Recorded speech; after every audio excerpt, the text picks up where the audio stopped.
coming off of Krypton. Hello and welcome to another episode of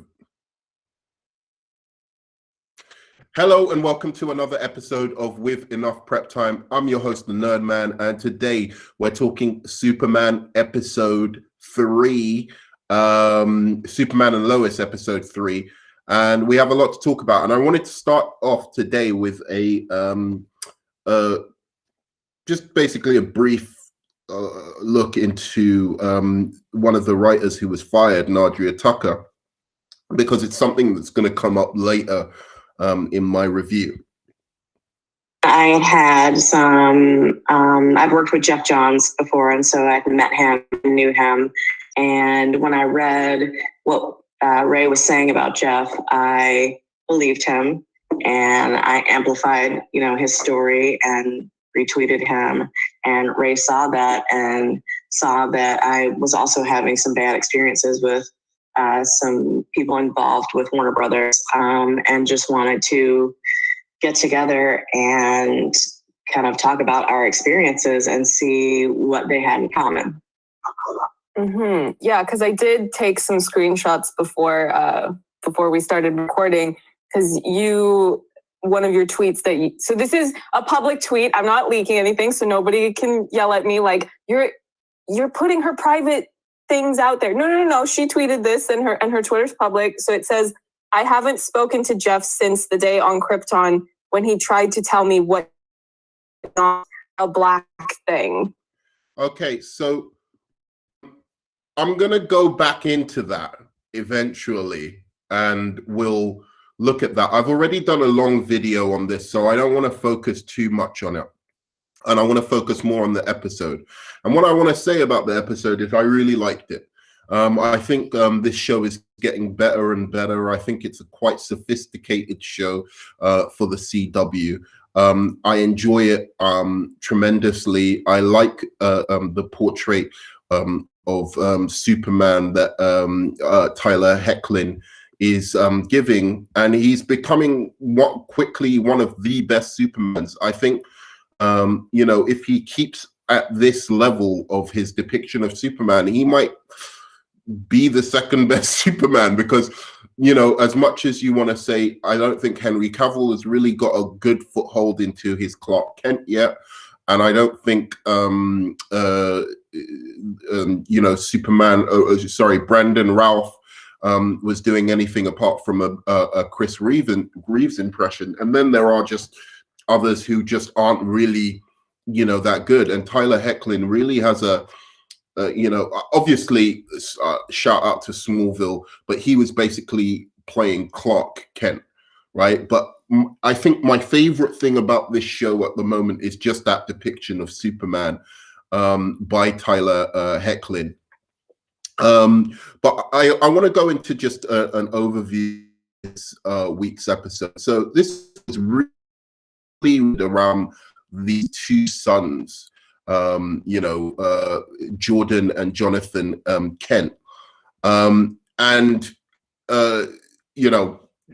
It was delving into that. And I think, one of the things that I said is going to be pivotal for the success of this show is Jordan and Jonathan Kent really working, because they are really the young kids who are they're really the path into a younger audience. The audience, are the audience going to stick around to see Superman as a family man, as a dad? Because Tyler Hoechlin is doing a hell of a job.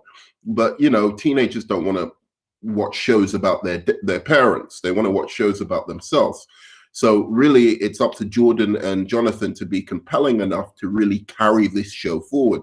So in this episode, they were really dealing with the aftermath of Jordan last week. By the way, this is a spoilers review, but they were dealing with the aftermath this week of Jordan not being able to control his powers, and finding out that he's in fact not anywhere near as powerful as Clark Kent or Superman, because of his human DNA or genetics. He finds that out at the Fortress of Solitude. Now, what this leads him to do is he's going back to school as normal. He Clark decides to trust him to go back to school as normal, and he ends up joining a football team, right? And I'm going to stop the story there, but I'll say this, that that's one side of the story, and I'm going to come back to it in a minute. But the thing about this side of the story that I think, as I said, there's going to be a lot of improvement on. Now, the actors, Alex Garfin and Jordan Elsis, that's weird. Jordan is playing Jonathan and Alex is playing Jordan. That's weird. Anyway, the actors, Jordan Ellis and Alex Garfin are getting better, but they are the weakest teenage actors in the show by a country mile. And Alex Garfin, who plays Jordan, who is the more darker, depressed, he suffers from anxiety disorders. He's particularly annoying in places, and in places he's very, very hard to watch, especially when he's being, he's shouting at Clark Kent. He's talking to his mother and Clark in a way that I used to talk to my mom, actually. But maybe that's why it annoys me, because it reminds me of myself as a teenager. And I know it's realistic and I get it. As a teenager, teenagers, we are annoying and we come across as petulant and spoiled and, ungrateful. But nonetheless, this is going, over the edge. The acting isn't there to pull it off in a sympathetic manner.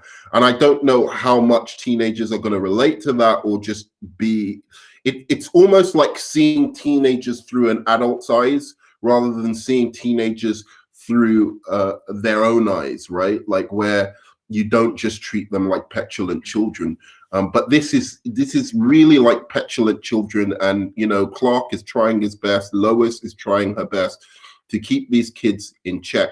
And they just have these outbursts, particularly, as I said, Alex Garfin, who is asked to do, I suppose, a more difficult job than Jordan Elsis, who plays Jonathan Kent. But particularly him, he just comes across as very irritating to me when he's when he goes off on one of his outbursts. And I know it's dealing with mental health issues and all of this kind of thing, but maybe they want to lean more into that and less into these kind of erratic outbursts that just seem unfair. You find out your dad is Superman, right? And he's going around saving people, saving the world all the time. And your response is, just go out there and, and do what you always do, and just go out and, leave us and not, don't be there, even though really you were working and being Superman at the same time, trying to help people and support your family at the same time. And then he even blames him, Clark, for getting fired. I'm like, Jesus, you're gonna blame your dad for being fired from his job when this really terrible person has taken over, who is Morgan Edge. We'll get into him later, and essentially has let your father go, or fired him very unfairly.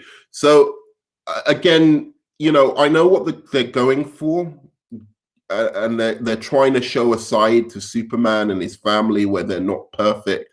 They're not just this, little Superman unit where everything is happy and sunny and all of that. But you really need a good actor to kind of pull that off, because Tyler Hoechlin and Elizabeth Tulloch are doing a hell of a job. And really, I'd say Alex Garfin, out of all of them, is letting the side down. Jordan is a lot better. But they did improve this week. I'll give them that. The second storyline, which is a less, actually Wale Parks as Captain Luther didn't show up this week at all. And although I enjoyed this episode more than a lot of the rest, I did also very much miss his presence. I think he's really interesting. His, back and forth chess playing with Superman and Clark Kent. So it was, you know, it would have been nice to see him again this week. Second plot line. Let me deal with the Lois plot line first. Now, the Lois Lane plot line with Elizabeth Tulloch is interesting. Again, spoilers, so I'm going to be spoiling the show. Her storyline is really, really interesting. Just to make sure everything's going fine.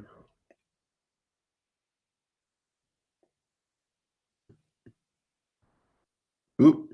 Yeah, her storyline is really interesting. If you're there, hi, by the way, if you're watching.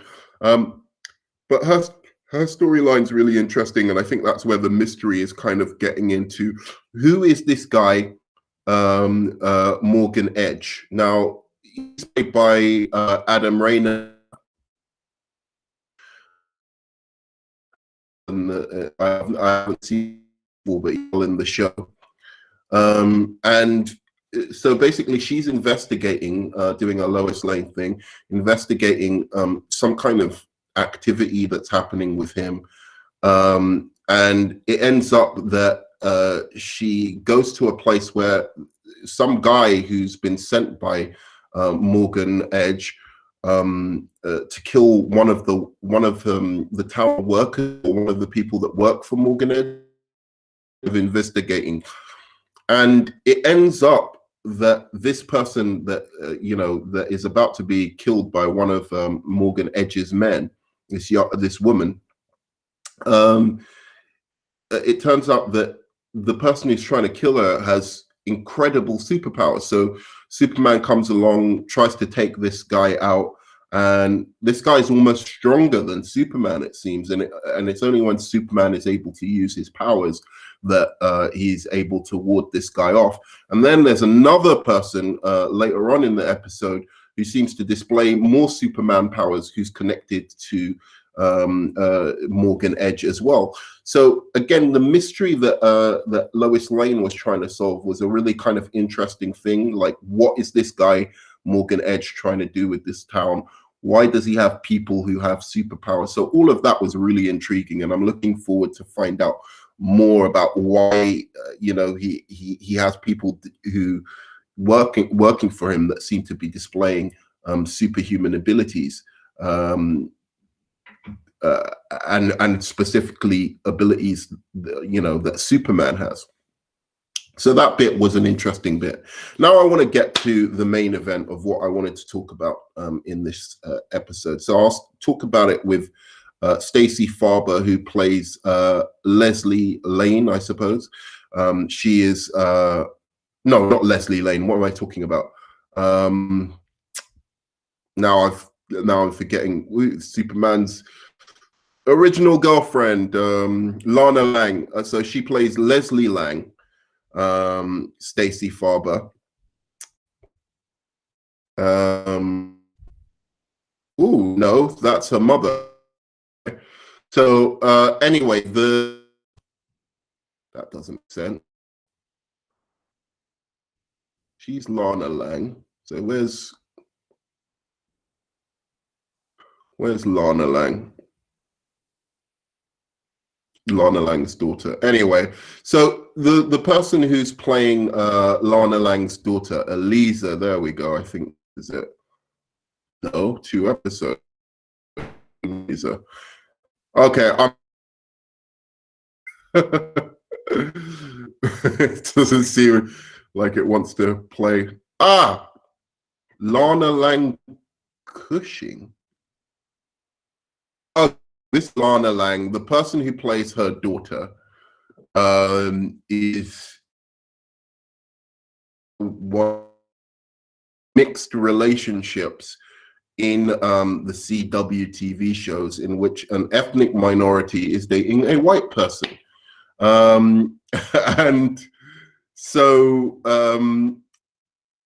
it's kind of interesting that that Nadria Tucker actually talks about some of the issues she had on set in terms of racial, insensitivity, where she was mentioning things about how Black people were being depicted on the show, and that she was worried about the depiction of Blacks and ethnic minorities, but both in terms of the lack of representation and in terms of, how villains were being treated. Now, I went against her, and I still am absolutely against her on Captain Luther, who is Wale Parks. And I say that's a compelling role. It's fleshed out. He has various dimensions. He has motivation. So it's a good character. It doesn't matter if he's a bad or good person. It's an interesting role for a Black actor to take on. So there should be no complaints there. However, the other role is played by a very, very good another very good actor, who is Fritzy Clevness Destin, who is in the first 3 episodes. So remember that my critique isn't just about how he's been depicted, but that this is the end of his story, at least for this season, if not for the rest of the show. So he is played as a villain who is a bully who's dating Lana Lang's daughter. He's in an unhealthy relationship with her, in which he is clearly quite aggressive toward her and toward anyone who's interested in her. He's clearly very possessive as well. And she ends up breaking up with him.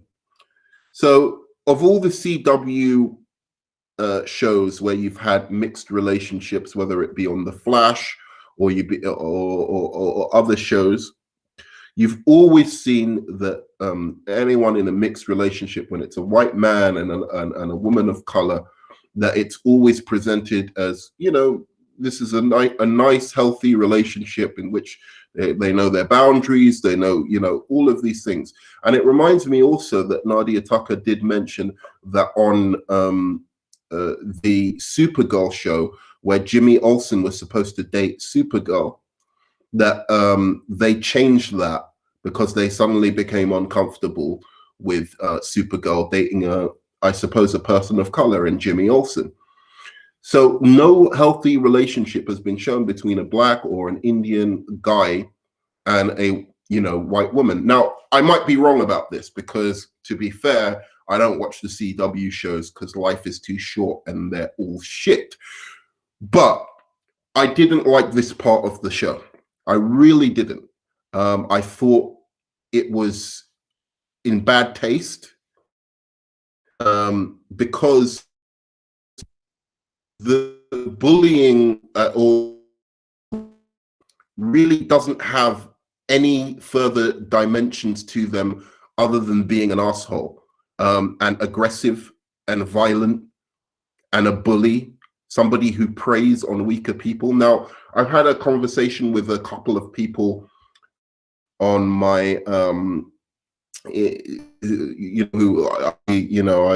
subscribers of mine who are always great and always so I want to shout out actually to I want to give a shout out to Vishal, who's always commenting on my videos, and I always enjoy his comments. And I had a little bit of back and forth with him about this character, and he said, in the end they make up and that makes it fine, but the way they make up, so Jonathan in this episode, as I said, joins he goes back to school with Clark, Superman's blessings, and he's immediately confronted by Fritz Clevens, Destin's character on the show, whose name is Sean. And he's like, every time I see you around, of his girlfriend. And then he basically goes on to attack Jordan, push him up against the wall and threaten him until Clark comes in and saves him. So up until now, you've got this typical bully. Jordan then joins the football team. which Sean is on as a typical jock, aggressive, ultra masculine, toxic, violent, predatory, all of the terrible things that usually are depicted. But this is the only black kid in the school, and it looks like, and that's how they've decided to portray him, as a violent menace, essentially, to society. And Jordan plays football with him, and he's challenged to a face-off with this kid, with Sean. And because of Sean's superior Kryptonian strength, he's able to overpower, obviously, Sean. And then from this, Sean, Jordan apologizes to him and picks him up and says, I'm sorry for trying to kiss your girlfriend or whatever. And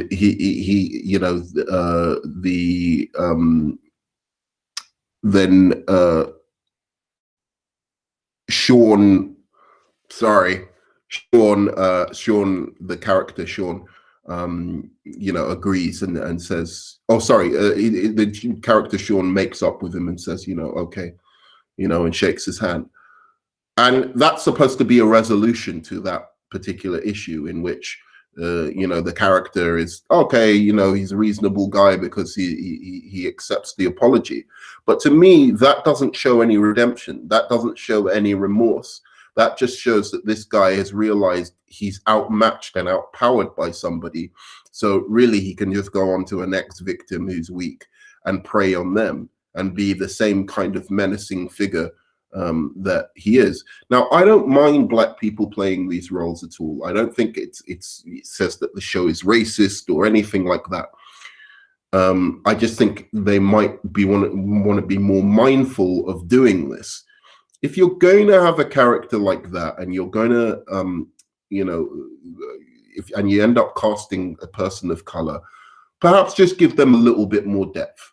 Like something to show why they are like this, to show that this isn't an innate thing that all black males are like. Like, look, I imagine that they weren't casting for a black person. Like they didn't say that this bully could have been anyone, and this guy came in and he nailed the audition, and they gave a black person a job, and I'm happy. So that's important. There's a guy who's from this show, he's going to improve, and he's a good little actor. So hopefully he'll go on to more roles that have more dimensions. But nonetheless, why I wanted to mention this is to show that what Nadria Tucker was saying did have some validity and merit looking at this episode. So I just want to say that it's not, you can't just dismiss her after looking at this depiction, especially knowing that this kid is in for 3 episodes, that he's just a nasty individual who plays on stereotypes of black high school guys in a current situation in America where, there's kind of issues that have long had to be dealt with that are being dealt with now in terms of race relations, especially with police brutality and all of this kind of thing. Depicting young black males like this, I think, is really problematic, especially if you're not going to explore their characters more and develop them and show that there's more than one side to him, that he isn't just this, or there's a reason that he's doing this that goes beyond,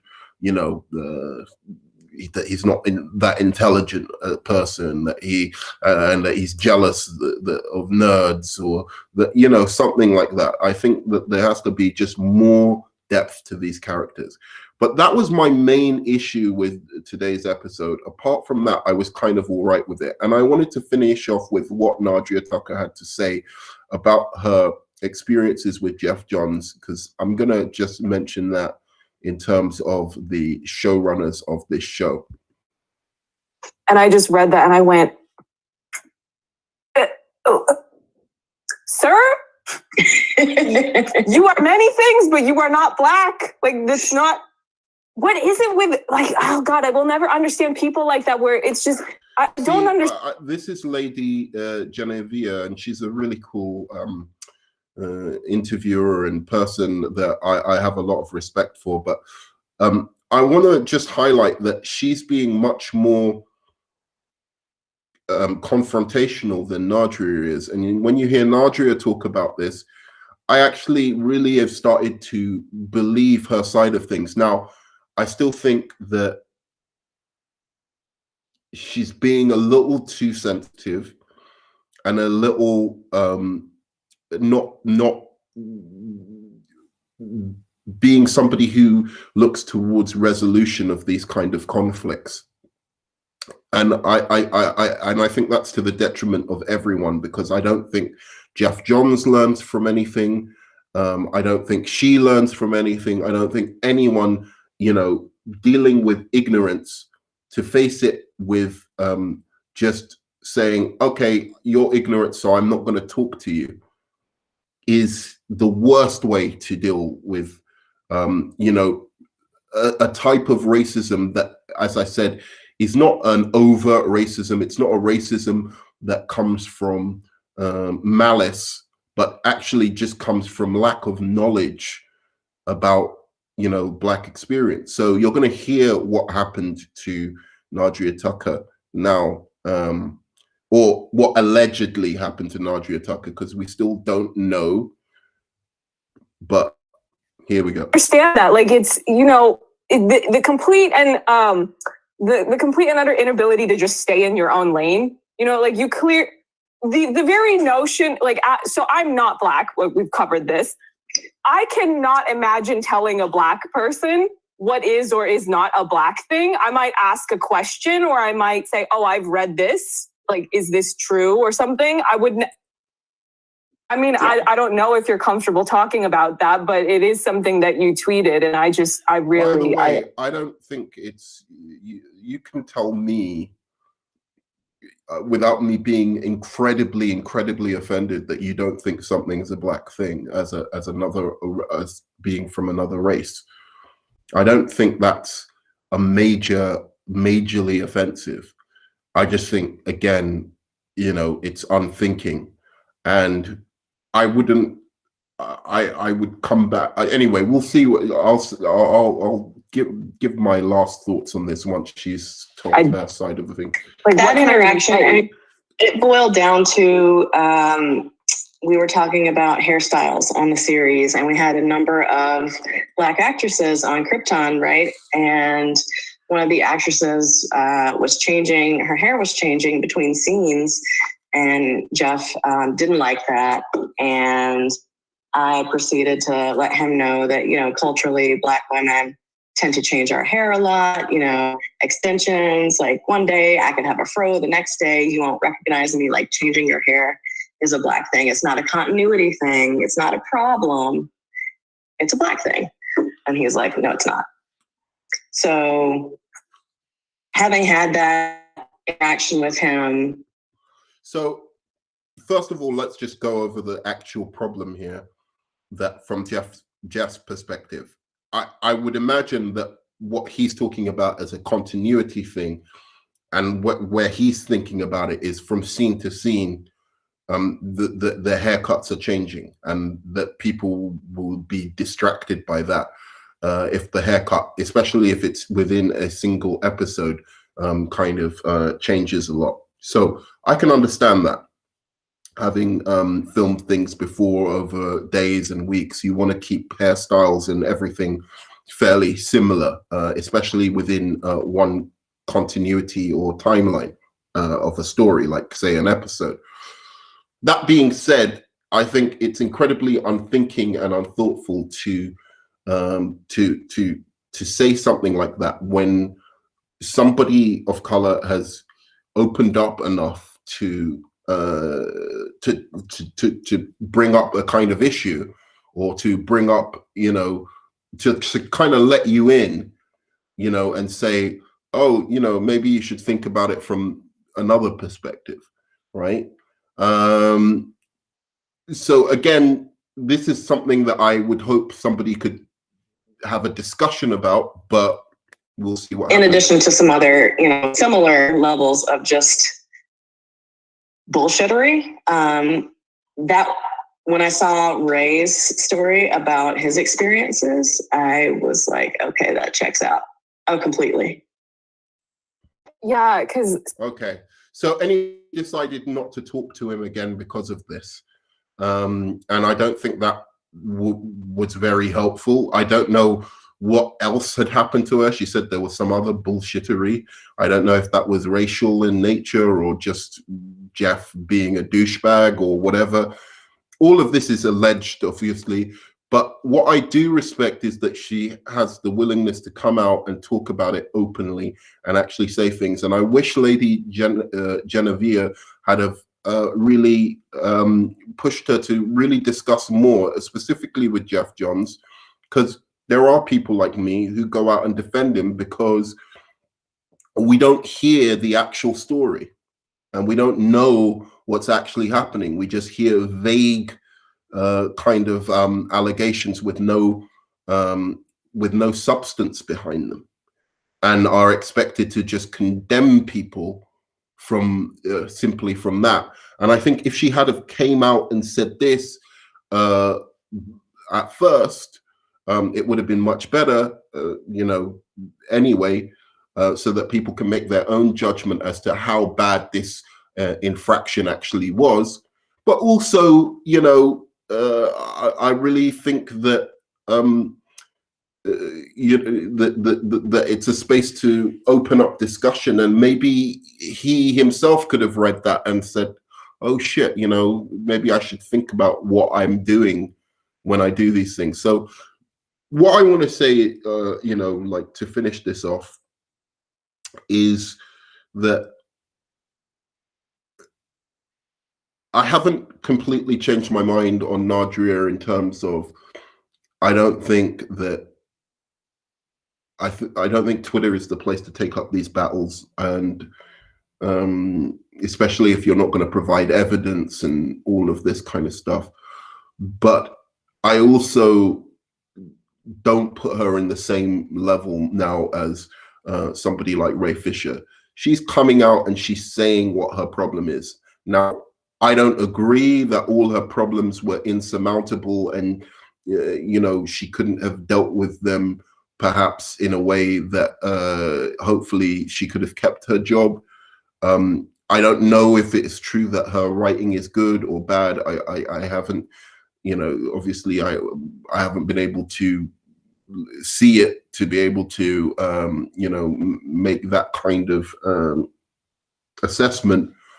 But nonetheless, she's come out, she said what her problem is, she said what happened to her, and she's let us now be able to judge how bad it was. And I hope that people will respect her for that and not attack her and call her, all kinds of things that I've seen her be called online. So I wanted to finish off with that because I had done a video on Nadria before, and I just saw some of the problems that she was talking about in this show.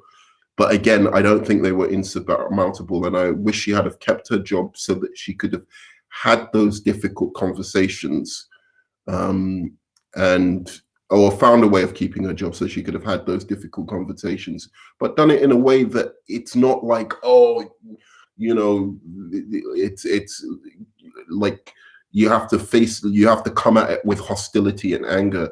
You can come at it with reason and logic, which I'm sure at times she did. I'm not claiming that she wasn't reasonable and logical in the way she's kind of discussed these things, but certainly it doesn't reflect the kind of things that I'm seeing, from Ray Fisher's side, which are much more vague and vicious and without foundation from what he's described to us so far, and how long he took to actually just come out and say what happened.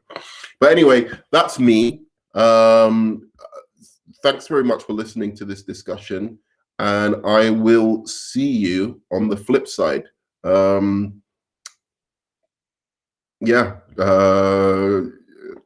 Oh, like, comment, subscribe, please. Love the comments. So if you can comment, that would be great. But also, yeah, see you on the flip side, and love you 3000.